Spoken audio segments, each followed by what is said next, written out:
मार्फत की दुनिया के मुअज़्ज़ज़ दोस्तों, मैं हूँ सईदा शहज़ादी और आप तमाम देखने और सुनने वालों को मार्फत की दुनिया में खुश आमदीद।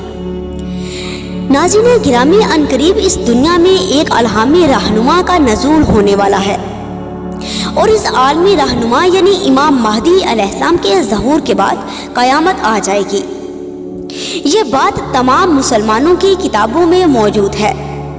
बल्कि आखिरी दौर की बात करें तो आखिरी दौर में एक आलमी और आफाकी रहनुमा की आमद का तसव्वुर फिरौना मिस्र के दरमियान भी मौजूद था।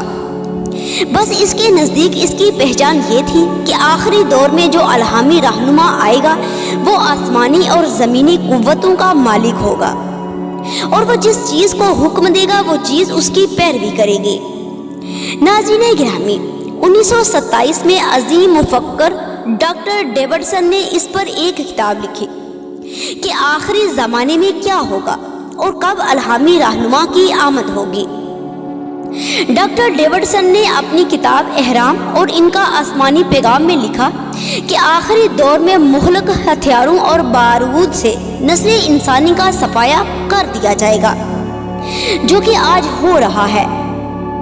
डॉक्टर डेविडसन ने कहा कि कत्लो गारतगरी के बाद इंसानों की थोड़ी सी तादाद बाकी रह जाएगी, फिर इसके बाद एक नया ज़माना शुरू होगा जो कि एक अलहामी रहनुमा की सरबराही में होगा। नाज़रीन गिरामी, वक्त और हालात के मुताबिक ये पेशन गोइयाँ सच साबित हो गई हैं। हर तरफ जुल्म का बाजार गर्म है और लोग गिड़गड़ा के अल्लाह रब्बुल इज़्ज़त के हुज़ूर अलहामी रहनुमा की आमद की दुआएं मांग रहे हैं, क्योंकि आपकी आमद के बाद दुनिया में सुकून की फिजा पैदा होगी। अल्लाहुम्मा सल्ली अला मुहम्मद व आले मुहम्मद व अजिल फरजहुम अजमाइन।